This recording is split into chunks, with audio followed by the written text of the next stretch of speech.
thing. I have a couple ideas, and so that name could change, but you don't have to do anything. You just have to tune in.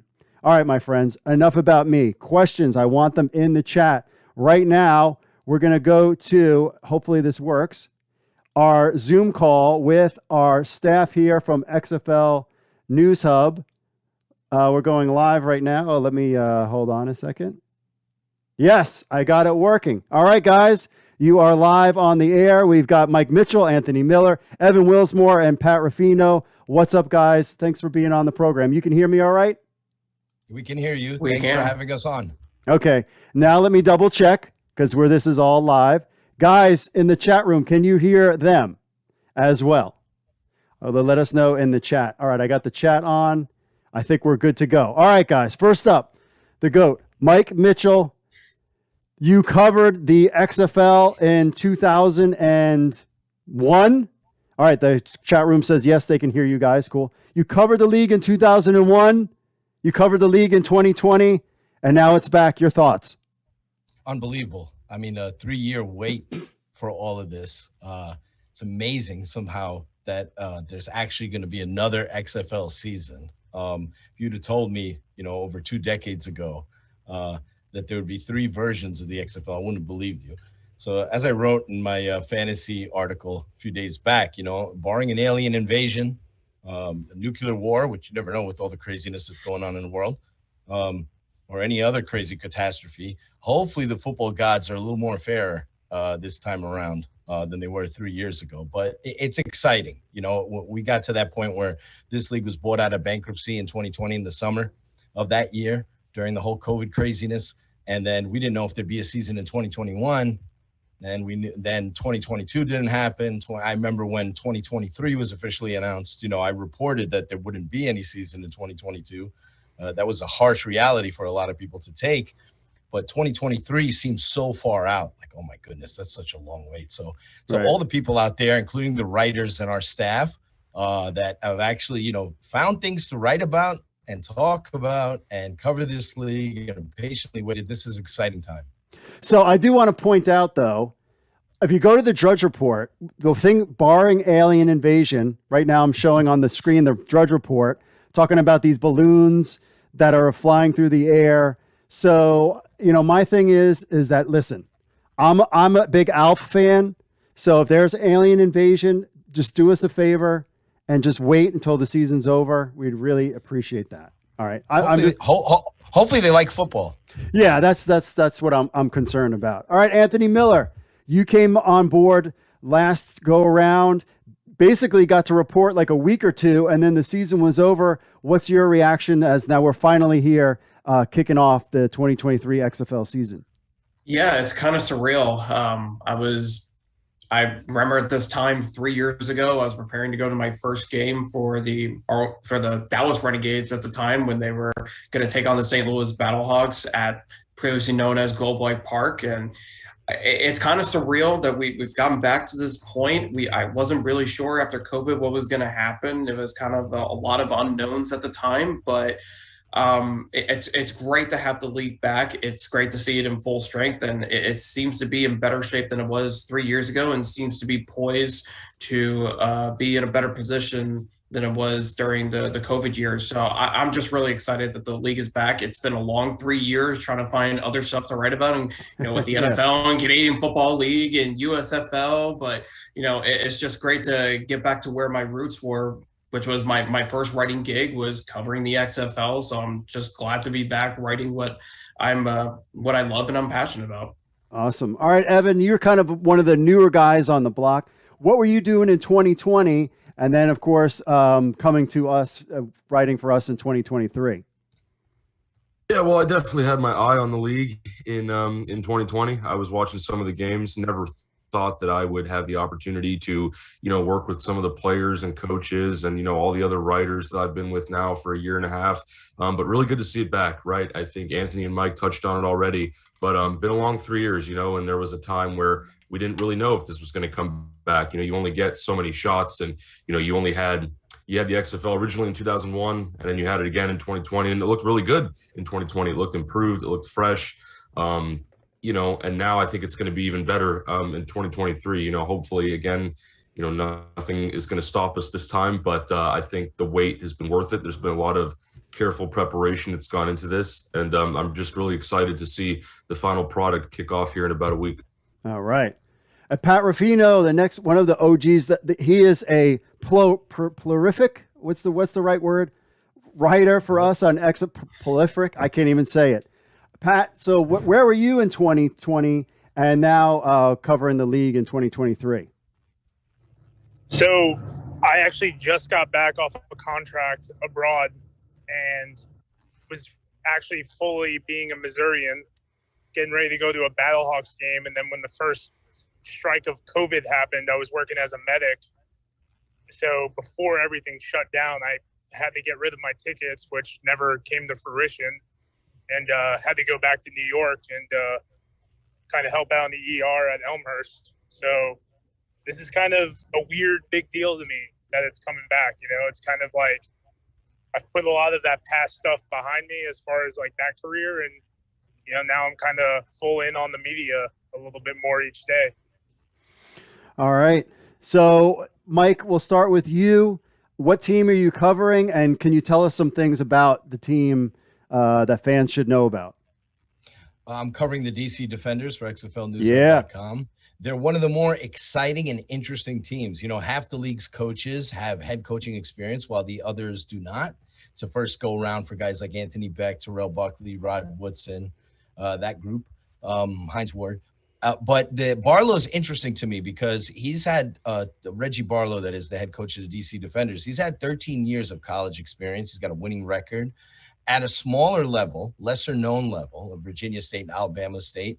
But, his winning record, his accolades at that level, I think is an advantage because a lot of these big time coaches in the NFL and major college programs like Oklahoma, they're used to getting 5-star recruits and all these top-notch prospects that beg them to come play for them. And a guy like Reggie Barlow's, he's coached on a lesser level and he's won on a lesser level.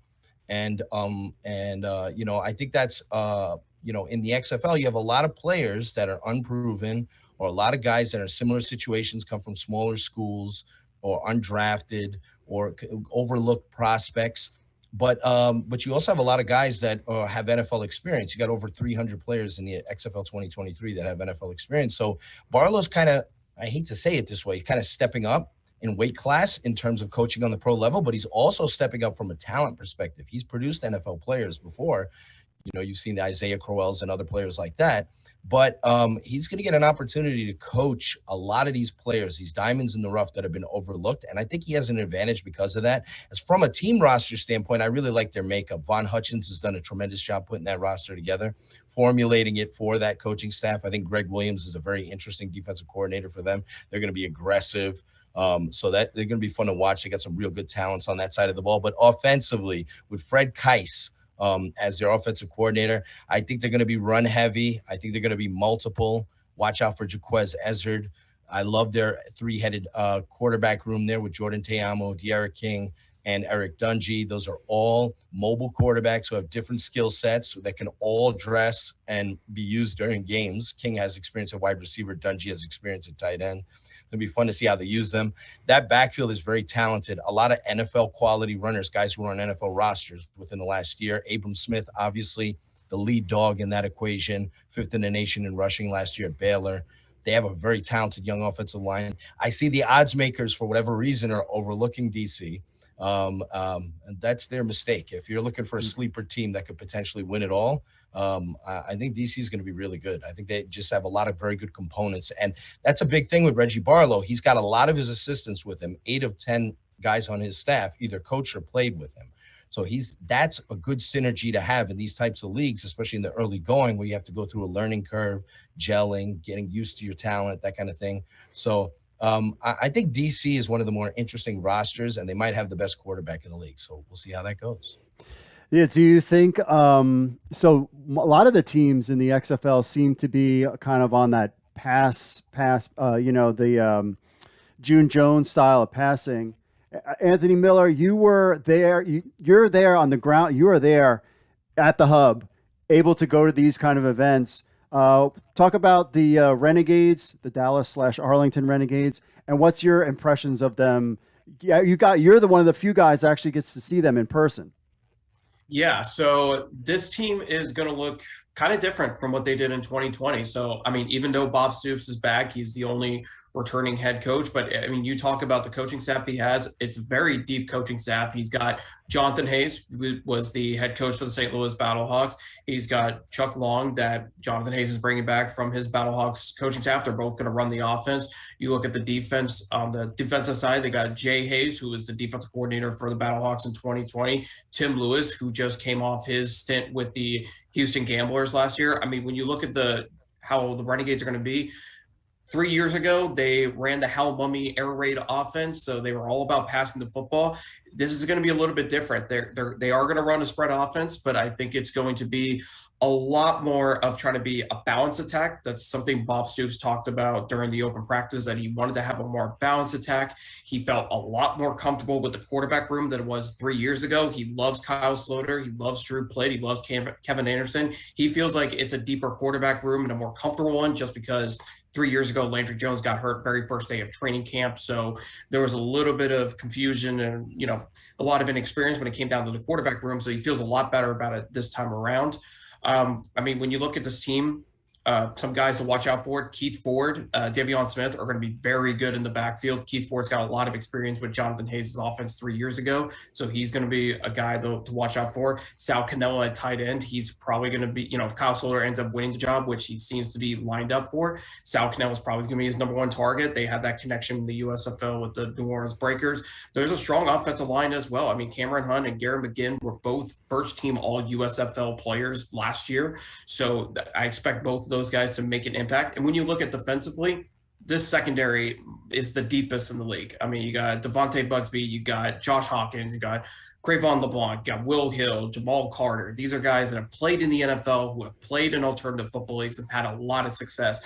And not only from that side, but when you look at the special teams, I mean, Taylor Rosarino and Marquette King, I mean, that's the best 1-2 punch in the XFL. So this is a very deep roster for the Renegades, where I think the secondary is very strong. I think some of the questions comes, what's going to happen with the wide receivers? We know Jordan Smallwood, has the ability of being a number one receiver, but there's a lot of younger guys on that group who can step up from the receiving core.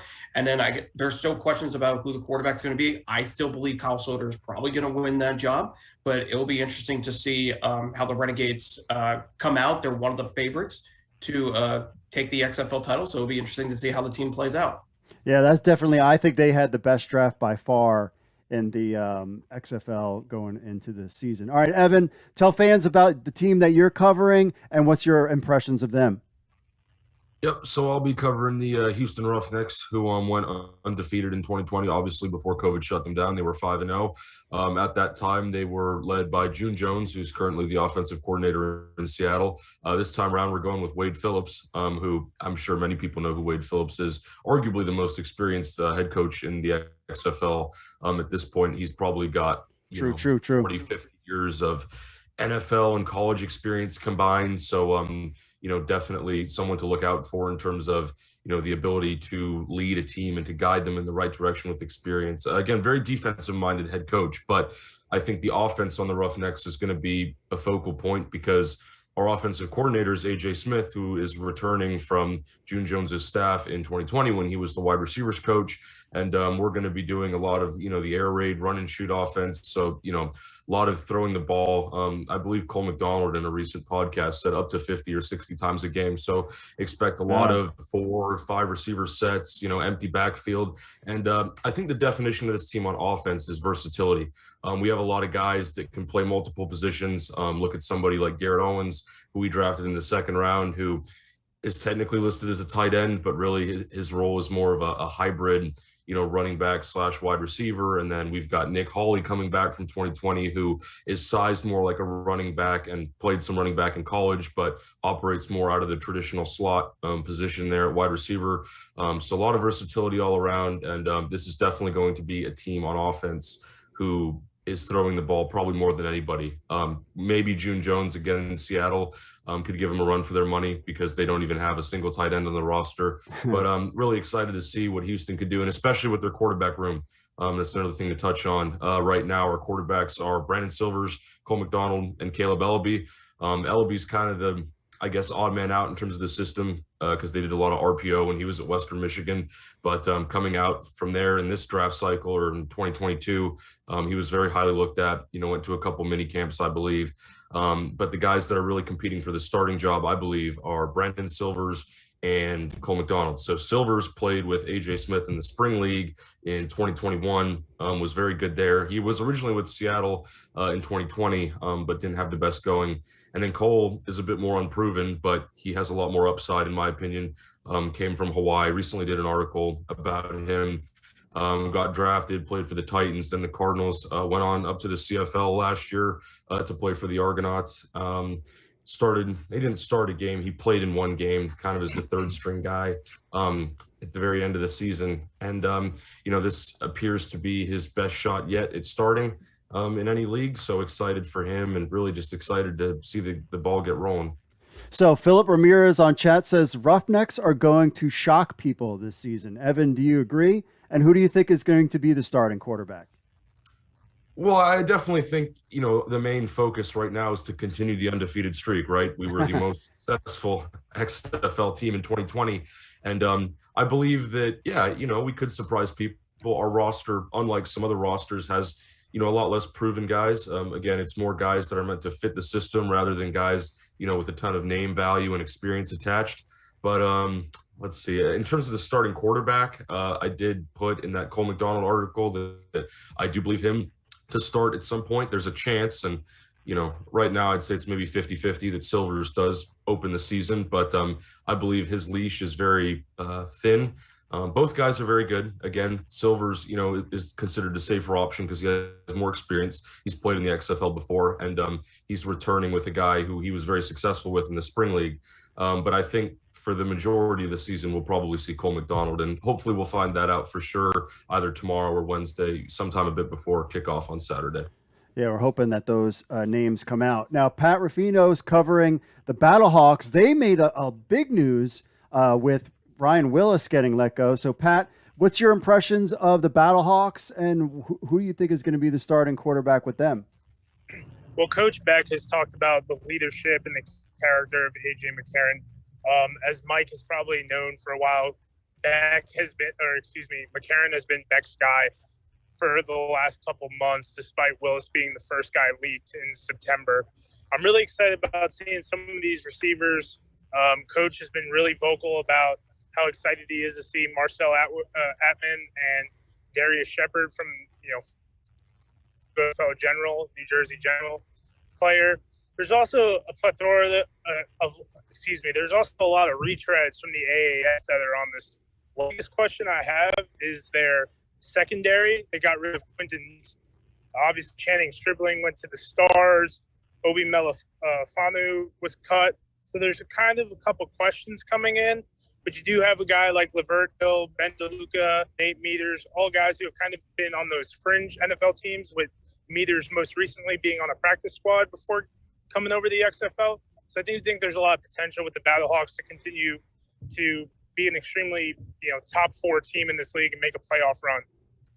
Yeah, I mean, I think it's critical for the Battlehawks to have a good showing because I think that place will be packed no matter what, but I think it's really critical for the league to that team in particular plays well on the field, and we'll have to find out. All right, let's get to your questions in the chat room. That's why you're here. Benjamin Turek says, we'll give this one to Mike Mitchell. Who do you think will be the defensive player to watch in 2023? Best defensive player. Best defensive player, I'd say Davin Bellamy, pass rusher. He's going to be playing in the 3-4 edge rusher for the Defenders. He was excellent in the USFL last year.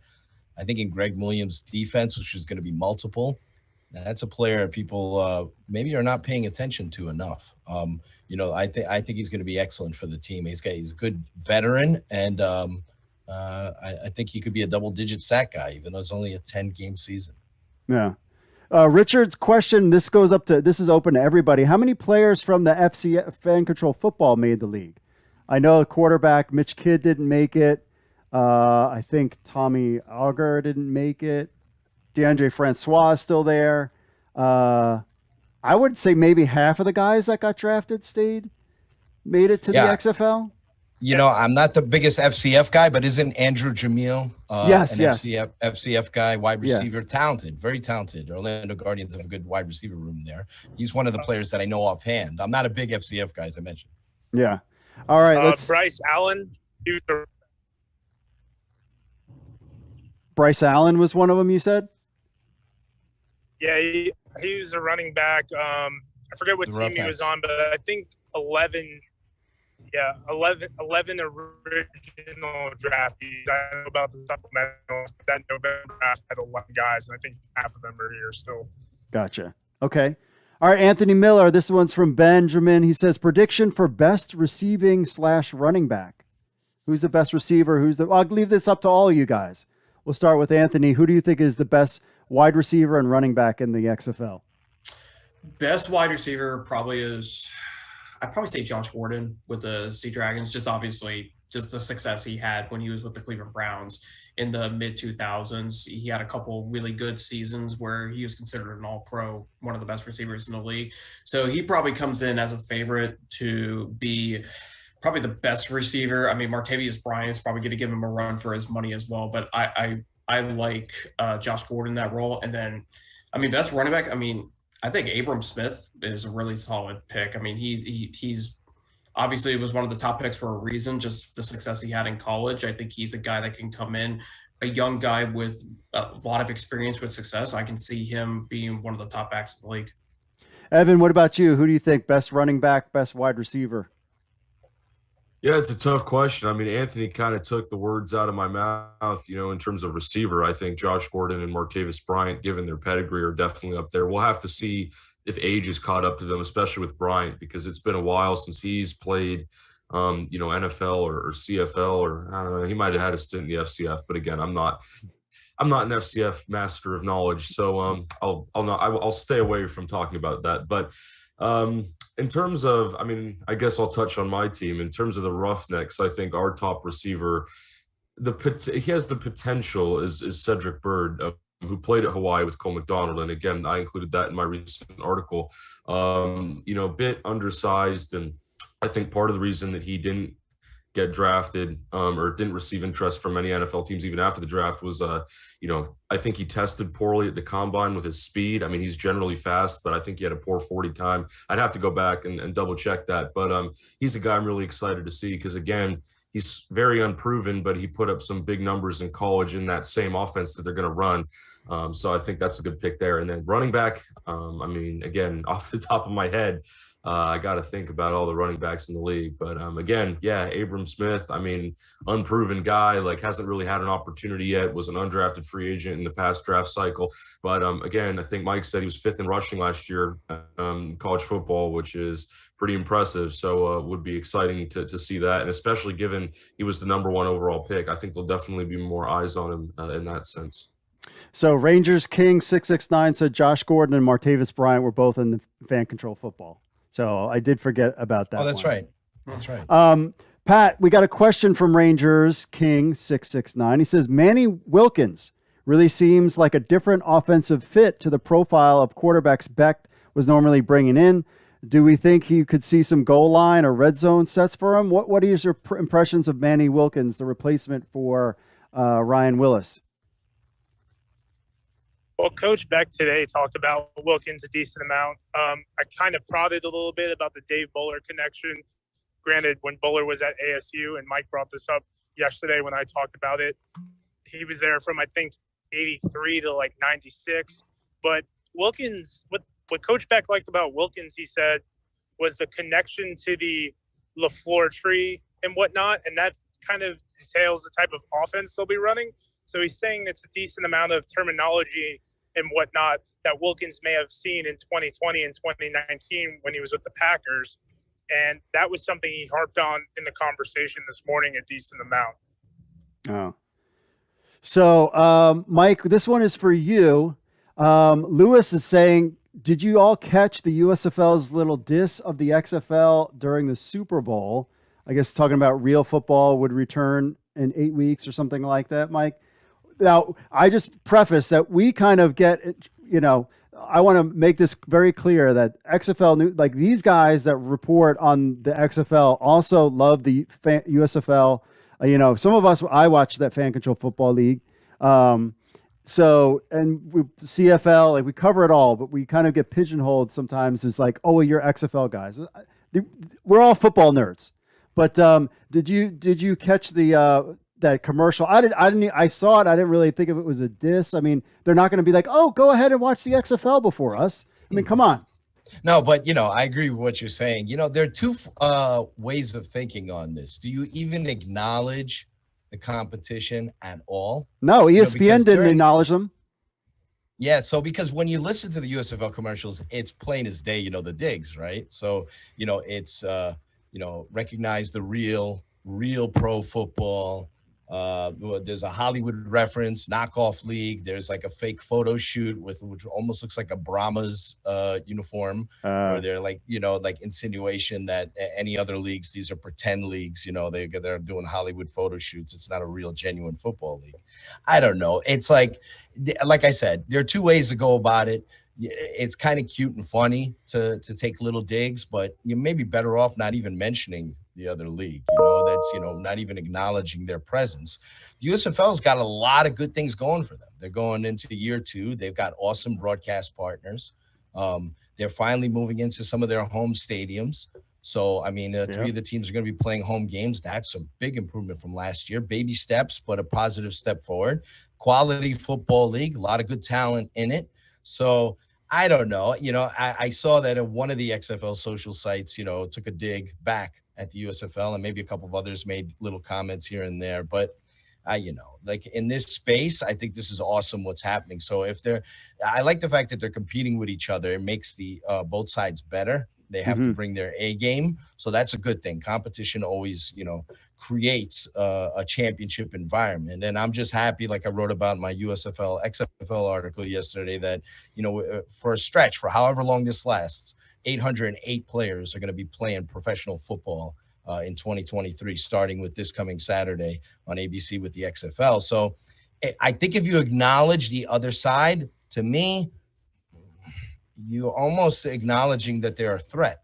Yeah. They're on your radar. And, US people who work within the USFL will say, we're not scared of them. We're not thinking about them. We don't care about them. But of course they're paying attention. And then, of course, they noticed, when nearly 70 of their players jumped ship to the other league. Of course, they noticed when a lot of their assistant coaches went to the other side. They had to know that was coming. So, and I believe Pat has the numbers on this, but I believe 49 USFL players ended up making the final XFL rosters. It may be off by 1 or 2 there, but thereabouts. So I think it's great for the landscape. I don't know how long we're going to have this. The pettiness, oh well, it comes with the territory, I suppose. But I think I'm of the ilk. Maybe it's because I'm a little bit older. Take the high ground. Yeah. So what do you guys? So Rock and Roll Alien, who could maybe this Rock and Roll Aliens, it's their fault that we're getting these balloons. So Rock and Roll Alien, please tell your friends to wait till after both the XFL and USFL finish their season. We appreciate that. But he's talking about single game ticket sales. Have any of you guys heard anything about ticket sales in your markets? DC's doing pretty well. The early projection is that they're going to have anywhere from 10 to 12,000. That's the word I got before I came on with you guys. I'm getting some messaging there. Now, the Defenders had a good walk-up crowd. The last time, I know they averaged 16,000 per game. I would say that's pretty good, all things considered. Sunday night is not the easiest. I know the game's going to be on ESPN. It's not the easiest night for families to go out and, well, schools are closed the next day. Schools are closed. That helps. So that helps. That helps for sure. So, and we'll see how the weather is in the district there on Sunday night. But they have good walk-up crowds. The Defenders did back in 2020, and there's a lot of enthusiasm. Can they recapture the magic they had 3 years ago? Because those crowds were lit for Defenders game, and obviously the beer snake became viral. And it was a fun atmosphere, like a college-like atmosphere with fans carrying shields and everything else. So it should be a fun environment, atmosphere. And thus far, I can't speak for all the teams in the XFL. I know some are doing better than others, but DC's okay. Their sales are okay so far. Anthony or Evan, have you guys heard anything about ticket sales in your guys' neck of the woods? Last I checked with the Renegades, I think they had under 1,000 seats open left. So I think they're doing pretty well with it. I mean, back in 2020, I think they did over 17,000 their first game. So I probably project that the Renegades will probably be around 15 to 17,000 this second time around. But last I checked on Ticketmaster a couple of days ago, they were doing really well. I think they're under 1,000 seats left. Gotcha. What about you, Evan? You hear anything? Yeah, I know the Roughnecks were, I don't want to say struggling, but I know we were kind of towards the bottom, I guess, of the tier. And that was a bit surprising because we play Saturday night, and I'll be at that game. But I think it'll pick up. Again, it's a pretty quick turnaround from the Super Bowl. So I imagine that this week, I'm starting today, really, people start looking into it now that we've kind of got past the big game and we've got time to really, focus on this league now that we're officially in the full swing. I mean, for us, we've been in the full swing for a bit, but Yes. For some fans, I think they're still catching up. But anyway, I do expect ticket sales to pick up a bit, but I haven't checked as of now what they're at. I just know a couple days ago, maybe Friday or Saturday, there were some rumblings that were, kind of people were saying, hey, we need to sell more tickets was pretty much the vibe then. Yeah, what I've been hearing is that this week is the biggest week of ticket sales, and it was like that way in 2020. So let's see some other question. We're talking about ticket sales here. We talked about that. What is your, Richard is asking, Mike, have you heard anything about the weekly XFL shows? I mean, there was something I posted today about the Player 54 thing. Have you heard anything about TV shows?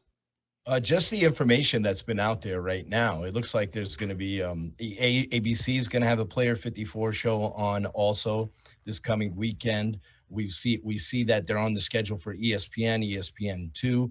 That's great. That's great. That's something I kind of wished in 2020. I know there was a show with Coach Jonathan Coachman and all that, and there was like little online social media stuff. But I love the preview shows just to get to know the players, to break down the matchups. We'll see how detailed these are. I think those first few shows that we get are going to be a lot of the stuff they've been filming and kind of background on some of their key players with the league. And, obviously the mission statement from The Rock and Danny and everybody else, Redbird. So it's going to be interesting to see how they do these shows. I'm hoping that there's breakdown analysis of games coming out of week 1, week 2, etc. I don't mind the player profile pieces. Those are great too. That's, you want to get these guys' names out there, their brand, everything. But I'd like maybe my football nerd side would love to see, breakdown of the Brahmas defensive line going up against the defenders' offensive line, that kind of thing. So the more the merrier. I haven't heard an expansion of that, but I think as we're seeing with the TV schedule coming out, there's quite a bit. There's quite a bit of XFL, these XFL shows that are spread out over the schedule on different days. So in case you missed it on a particular day, it'll be on the next day, that kind of thing, on different ESPN channels. And I think it's great that it's going to be on ABC on game day. So that's a good thing. So Anthony, did you get a chance to check like that Jordan Palmer video and those coaches sitting together? What was your impressions of some of the content that they're starting to put out as far as like the TV stuff? I mean, as a football nerd, the Jordan Palmer stuff was great to watch, and how he's working with the quarterbacks and developing them. I mean, that's the big separation with the XFL that we really haven't seen from other leagues, is the importance they are putting on when it comes down to making sure the quarterbacks are prepared and playing at a high level.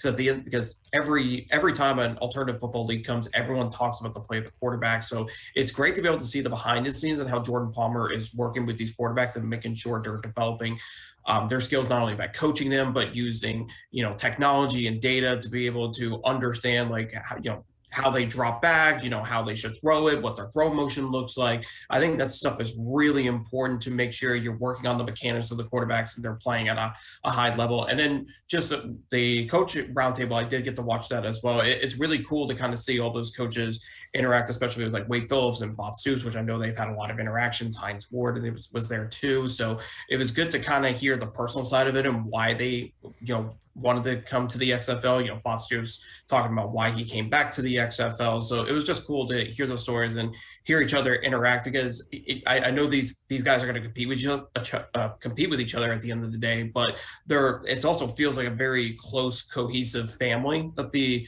coaching staff has, just because everyone's in Arlington, they're all together, and they're able to kind of feed off each other and help each other out.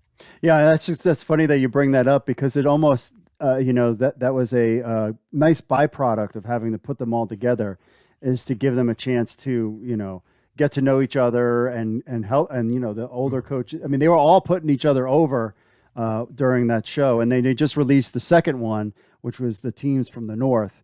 That just came out about an hour before we came live. All right, Evan, Greg's got a question for you. Anyone care to venture a guess as to where these leagues will be, say, 3 years down the road? That's assuming they both survive that long. And he says, by the way, Gregory is a fan of the beer snake. So, Evan, where do you see the XFL 3 years from now? I mean, I certainly hope that it's around 3 years from now. I mean, that would be a huge step just for it to be there, let alone for it to have developed, because the big storyline, in recent years, I mean, obviously XFL 2.0 was shut down because of COVID. But before that, you had the AAF, which there was some management issues, some money issues, and that resulted in the league being shut down before it even finished their first season. The USFL came in last year, and, obviously they had a full season, right? But there were some cost-cutting measures, like having a hub format. It didn't always feel like a traditional league, I guess. To me, it reminded me a lot of the Spring League, which was a lot more, sort of a developmental format. Again, that doesn't mean, I'm not trying to say the quality of play was bad or anything like that. It's not a slight against anybody, but just pointing that out. So I would really hope that the XFL, 2, 3, 4 years down the line, I think one of the biggest things is touching on those home markets, because you want to really establish a fan base and connect with the city. I think the XFL has done a great job of doing that so far. But again, when you're in a league like the USFL, who has a hub format, it's kind of harder to establish those connections with fans. And it's also hard to establish connections with fans if your league just shuts down, before you really have a chance. Do I think that'll happen again? No, I think this has been, again, very well handled. The structure is very nicely laid out. I do like the sort of hub format in the sense of practices and meetings in Arlington. I hope that they keep that moving forward, because I think it'll help game planning, and you also have the ability to scrimmage against other teams, like right there on site, as opposed to having to do any traveling. So keeping that down the line, I think, would help, and especially with costs too. So really, I think what it comes down to is, establishing the teams in the markets and building a connection with the fans that lasts a long time, to make sure that, again, your funds are in a place where you have enough going on, but you don't overspend, and you don't, try and do too much. Because I think in the AAF, they had a lot of cool, I remember they had some pretty cool technology going on, and there was some stuff with gambling too, and like the fantasy. Again, that's all off the top of my head, but I feel like they were putting a lot of time and money into that right away, as opposed to actually investing into some of the hard product, which really at the end of the day is more important. So again, looking out for things like that. And then I think the final thing would probably have to be just making sure that the quality of players that come into the league, stays at a level where both you're finding players that haven't had an opportunity yet, because the XFL is marketing themselves as a league of opportunity, but also finding players that make the game watchable. And again, that's not a slight against anybody, but many times we've seen in these leagues, the quality of play is sometimes not up to standard, which therefore leads to games not being entertaining. And that has a domino effect on TV ratings, things like that. So I just think those three things that I touched on are probably the most important if the XFL wants to continue to be sustainable. Yeah, but the USFL and XFL, that business model, I mean, I've brought it up too. I'm like concerned, what are you guys going to do during the off season? Are, all these ticket sales, you have, 10 people doing ticket sales. I mean, how much money does the tickets are so cheap? Where does that revenue come? And you have the USFL's business model, which is kind of a slower growth. So I think 3 years will be good. I think both will be around for 3 years. I also wanted to touch on something that Jonathan Hayes said in my interview last week. The players will be traveling together to the city, and more importantly, when they come home. So, could you imagine the Eagles and the Chiefs flying home together on that plane after that game? So that's going to be interesting. But the USFL is going to have to do that too, in some respects. So. What's interesting is like some of these smaller leagues, it's less adversarial than you have like a big NFL where it's 32 teams. Like they're all in this together. Like, obviously these teams want to compete, they want to win, they want to beat the other teams, but they're kind of all in this together because they understand that if the quality of play is good, that these leagues survive, that it's going to be so great for everybody. You got, over 400 players that are employed, all the coaches, employees, all that. So even though when they get on the field, they're enemies, I think there's more camaraderie between these teams and there's more of unity because they're building something together, so they're trying to build a new league together. So I think that's kind of the different dynamic there. In the future, there'll probably be less of that when these teams eventually go into their markets, set up shop in there. But in the early stages, it's kind of a cool thing, for them to have this kind of unification. Yeah. All right, Mike, let's wrap this thing up. So do you have any other insider tidbits you might want to drop on us before we kind of go through the roundtable one more time? Got anything for us? Ooh, CFL free agency is starting tomorrow. And the reason why I bring that up is I don't know if I could get into this. You put me on the spot. There's a certain prominent CFL free agent that's been reaching out to the XFL. The problem is with that, a pretty good defensive player too. The problem is with that is I don't think that some of these players that are going to be free agents in Canada realize that, especially this type of caliber player, that the pay scale is not going to match what they're going to get in Canada. Even if it's, 200,000 Canadian, that's more than the potential, whatever it is, 93,000 in the XFL. If you win all your games, go undefeated, all that. I think the max a non-quarterback position player can make is 93K.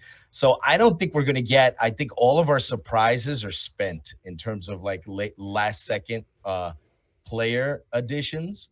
But I just found that interesting that even at the 11th hour, where we're just days away from kickoff on Saturday, that there are players that are hoping, angling to see if they can somehow break in. We all have articles out there with the final roster, 51 player rosters, but in football, there's no such thing as final. These rosters are never final. This isn't Madden. You can't turn off injuries. There's going to be injuries. So it's just the way it goes. So a lot of those players that were cut could come back in. And there's going to be some players who watch the first week of play that go, you know what?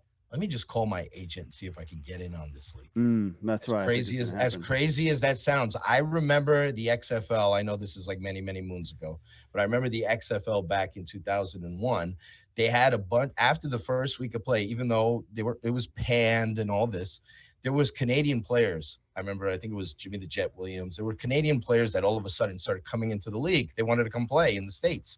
So American guys, right? So I'm not saying that we're going to have a good number of that, but I think there will be some players that show interest. I don't know if it'll be like a TO or somebody, but there will be some players that show interest in playing in the XFL. And like I said, you wanted some insider information. I had an agent reach out to me, ask me, about potentially their client coming to the States and playing in the XFL or the USFL for that matter, which would be cool. This is a prominent player. I can't give the name. This is a very good, very, very good player. So I just don't think that we know some of the quarterbacks, as we've known for a long time, are making six figures in the XFL. Brett Hundley, Jordan Teamu, they're the highest paid in the league. So there might be another one out there. I know Kyle Sloter, the USFL, was fighting hard to get him back. They even hired John DeFilippo to bring him back into the fold there. So I don't think a position player, no matter how good the guy is going to command 100K, let's just say, from the X. Maybe in the future. I would watch out for that with the USFL too. Jim Pop is their director of football administration. In terms of these CFL free agents, if the USFL is willing to, spend a little bit more, I would watch closely because obviously Pop has strong ties to Canada and the CFL, championship executive, Argos, other teams, won a CFL Grey Cup in America with the Stallions there. So, so anyhow, but not a lot of people remember that, but the Baltimore Stallions there. I did. But anyhow, yeah. But so there you have it. So I think that's like one. We think player movement is done. This is it, right? And I would, especially after week 1, with injuries and everything else, there could be some prominent guys who go down. I hope not. There could be some prominent guys who go down, and then all of a sudden, a little bit of what the hell? Let's just bring this guy in.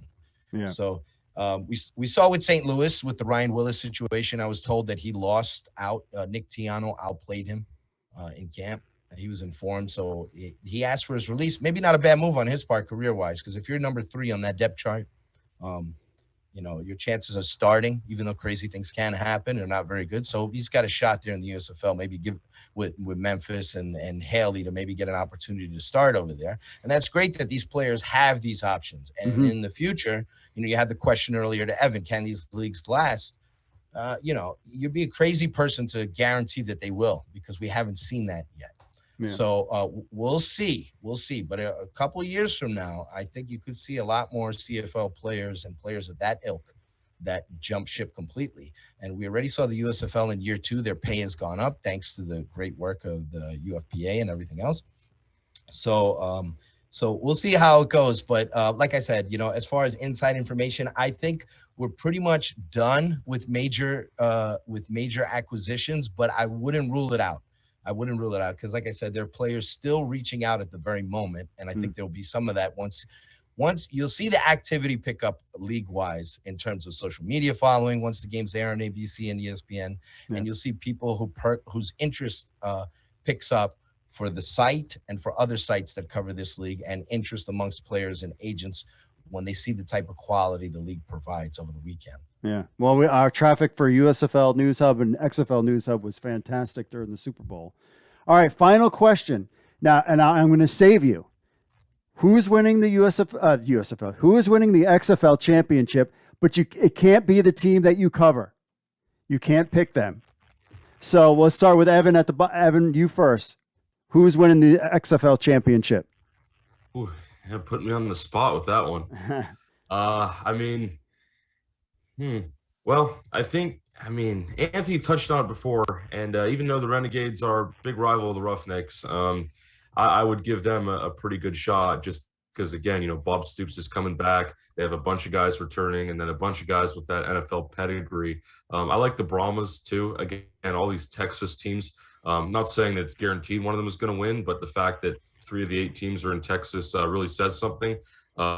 So those guys too, I think, are in the runner-up, but I'd have to pick either between the Renegades and the Brahmas, I guess. I haven't done a full deep dive into every roster. I've, of course, glazed over every one of them, and I know, where people are and where people aren't. But I would, I'd maybe put some money on that if I couldn't put it on my own team. But yeah. Oh, gotcha. All right, Anthony, who's winning the XFL championship? And can't be the Renegades. Yeah, you're making it tough, aren't you? I'm gonna say the Vipers, just because their offense looks so good on paper. Brent Huntley is gonna come in, and even if he struggles, Luis Perez has already been a proven winner. I think that quarterback room is probably the best in the league. I love the receiving core. Their receiving core is so good between Martavius Bryant, Geronimo Allison, Jeff Badet.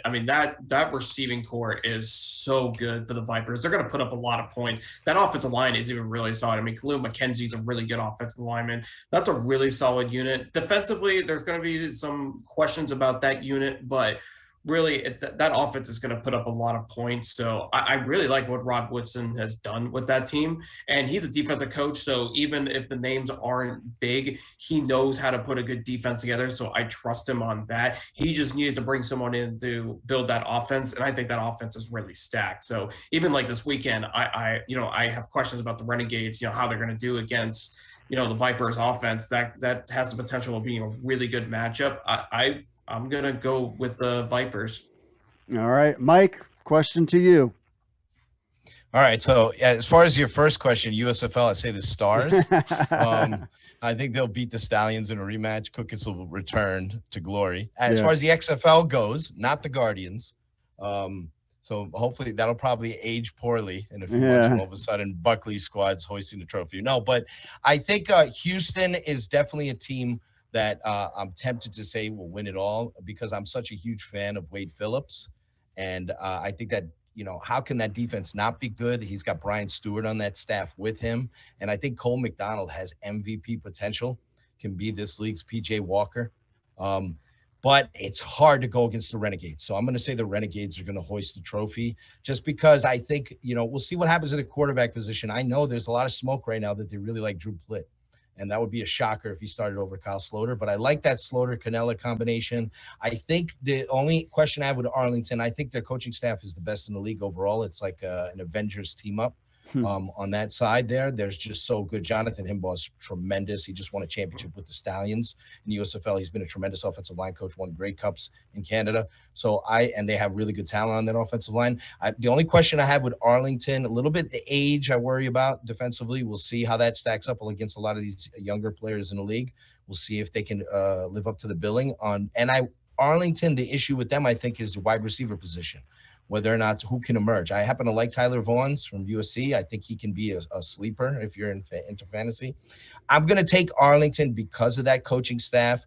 But if you're asking me like which team I think, you know what, I'm switching it. I'm going to take the Roughnecks, because I'm going to go on a limb. Right. I like AJ Smith. I like that offense. And I think when you have Wade Phillips and Brian Stewart, they're guaranteed to have a good defense as far as I'm concerned. So and I have a lot of faith in that team. It contingent upon Mr. McDonald taking over that farm. Gotcha. All right. I will suck up to the chat room and say the Battlehawks are going to win it all. So now they're calmed down.